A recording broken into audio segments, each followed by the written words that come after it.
ये अगर कोई खाए जिनको डायबिटीज का भी प्रॉब्लम है, यहाँ से डायबिटीज का प्रॉब्लम का कहाँ है, कौन सा बॉटल है? सबसे पहला ये वाला डायबिटीज कंट्रोल है। ये क्या क्या है इसके अंदर जिससे लोग अपने आप को डायबिटीज के लिए ट्रीट कर सकते? बताऊं क्या है? देखिए, अरे बताइए ना सर। ये वो नुस्खे हैं, कोई नहीं बताता। मैं आपको बताऊं सिद्धार्थ जी, कोई आदमी बताने को तैयार नहीं। उसको ये होता है कि मेरी बैंक में बैलेंस बढ़ता रहे, कोई कहीं जाए ना जाए। पर मैं लोगों को बताता हूँ, फिर भी मेरा बैलेंस बढ़ता है। ऐसा नहीं है, क्योंकि भगवान ने आपके हिस्से का आपको दे ही देना है। अगर आपने लोगों को बता दिया, दुआएं भी आती हैं। मेरा सबसे बड़ा अकाउंट जो बड़ा हुआ है ना, वो थैंक यू वाला अकाउंट मेरा बहुत बड़ा है। आप देखोगे उसमें थैंक यू भरे पड़े हैं। तो मुझे बस उसी से मज़ा आता है देख देख के। और सबसे पहली चीज़ इसमें हमने डाली है, आप गौर से सुनिएगा सिद्धार्थ जी। आपको वैसे तो मैं ये डब्बा आपको दे के जाऊँगा, कोई मित्र आपके ऐसे हों जिनको डायबिटीज़ हो, देना, आपको दुआएं देंगे, थैंक यू बोलेंगे। दिन में कितनी बार लेने का है सर? हाँ, ये दिन में एक ही बार लेना, खाली पेट।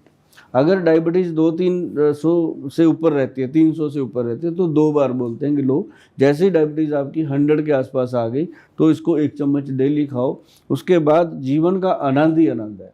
कोई ऐसी दवाई दुनिया में नहीं बनी कि शुगर को जड़ से ख़त्म कर दिया जाए, रोग को दोबारा ना हो। ऐसा कुछ नहीं है। मैं तो बल्कि लोगों को कहता हूँ कि भैया, अगर कोई वैद्य या कोई डॉक्टर आपको ये बात कहता है कि शुगर को मैं सदा के लिए ख़त्म कर दूंगा, तो वहाँ से चुपचाप उसके चरण छू के वापस आ जाओ। ख़त्म नहीं हो सकता। इसको कंट्रोल करने की शक्ति, ये जो औषध है, इसके अंदर देखिए अम्बा हल्दी है। 10 चीज़ें डाली हैं, मैं 10 ही बताऊँगा। अम्बा हल्दी है, काली हल्दी है और दारू हल्दी है। 3 तरह की। तो इसके अंदर वो हल्दी है जो बॉडी को एनर्जेटिक करती है। दारू हल्दी जो है वो हमारी हड्डियों को मजबूत करती है। अम्बा हल्दी हमारे बॉडी के अंदर कोलेस्ट्रॉल को कंट्रोल करती है, यूरिक एसिड, यूरिया को कंट्रोल करती है।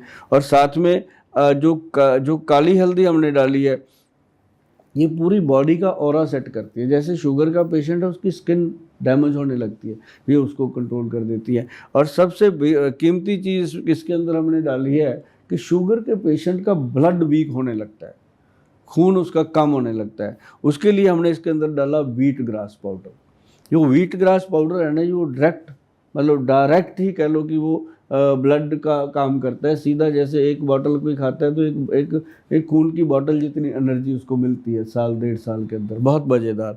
और साथ में इसमें डाला गया जामुन की गुठली, और उसके बाद हमने डाला इसके अंदर बेल की पत्री, फिर इसके अंदर हमने डाला करेले का सत एक्सट्रैक्ट, और साथ में हमने नीम और गुड़मार। ये 9 चीज़ें मैंने बताई आपको। इसके अंदर 10 चीज़ें डलती है, और जो 10वीं चीज़ है वो इसके अंदर डलती है सिर्फ 10%। मतलब जैसे ये 100 ग्राम होगी तो वो 10 ग्राम डालनी है। तो उसका नाम है कॉटन सीड। जो रुई का बीज होता है जिसमें से कॉटन बनती है, उसके अंदर ना जी बहुत बारीक सा एक बीज होता है, चिड़ी की जीभ जैसा छोटा सा। तो वो जो निकलता है वो करता है हमारे पैनक्रियाज के बीटा सेल को एक्टिव। और ये बात बहुत कम लोगों को पता है, क्योंकि कॉटन सीड हम अपने पशुओं को डालते थे चारे में, जब वो दूध का उसका फैट बढ़ता है। तो ये ऐसे इंसान के अंदर जाके इसको अप्रूवल मिला गवर्नमेंट से, प्रॉपर अप्रूवल लिया।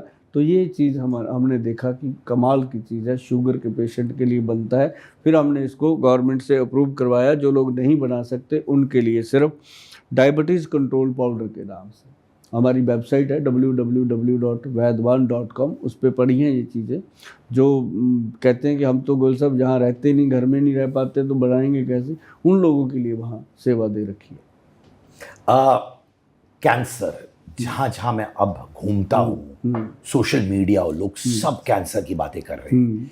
क्या वाकई में कैंसर को क्योर किया जा सकता है आयुर्वेद के द्वारा? हाँ, मैं आपको बताता हूँ। बहुत सारे लोग इसके अंदर गलत फहमी में रहते हैं कि कैंसर को आयुर्वेद के द्वारा क्योर किया जा सकता है कि नहीं।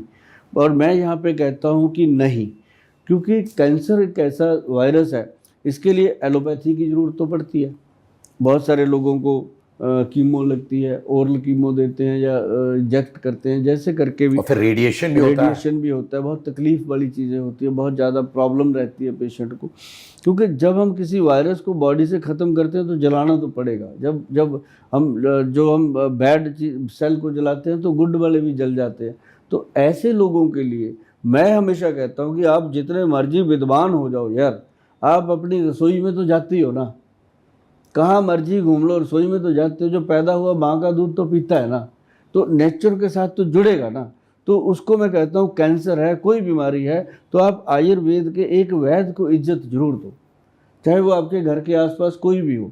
अब हर घर के आसपास ना जी एक आयुर्वेदिक डिस्पेंसरी है, सरकारी है, उसमें एक वैद्य है, आप कम से कम उसकी सलाह तो ले लो जाके कि हमारे घर में कैंसर का पेशेंट है वैद्य जी, ऐसे ऐसे उसका ट्रीटमेंट चल रहा है, कुछ बताइए। तो वो आपको बताएंगे कि यार इसमें अश्वगंध दो, शतावर खिलाओ, और उसको हरे पत्ते की जो सब्जियां हैं वो खिलाओ, और वो ऐसी ऐसी चीज़ें बता देंगे जी आपको, जो वीकनेस आ रही है बॉडी के अंदर वो उससे कवर हो जानी है।